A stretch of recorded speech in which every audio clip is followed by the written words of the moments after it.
നമസ്തേ. ഞാൻ ഇന്നുള്ളത് ദില്ലിയിലെ കനോട്ട് പ്ലേസിൽ സ്ഥിതി ചെയ്യുന്ന ഹനുമാൻ ക്ഷേത്രത്തിലാണ്.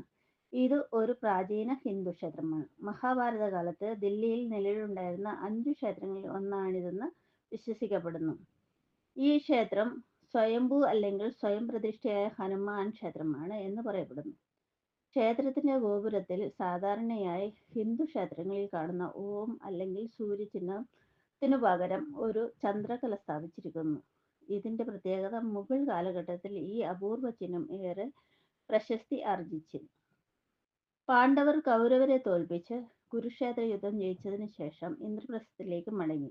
ഹനുമാനെയും മറ്റു ദേവതകളെയും സമർപ്പിച്ച 5 ക്ഷേത്രങ്ങൾ പണിതെന്നും അതിലൊന്നാണ് ഈ ക്ഷേത്രമെന്നും വിശ്വാസം. ഇവിടെ വരാൻ എല്ലാവിധ വാഹന സൗകര്യങ്ങളും ഉണ്ട്. രാജീവ് ചൗക്ക്, ജൻപത്ത് മെട്രോ സ്റ്റേഷൻ ഇവിടെ വന്നാലും ഇങ്ങോട്ട് നടന്നു വരാവുന്നതേ ഉള്ളൂ. നന്ദി, നമസ്കാരം.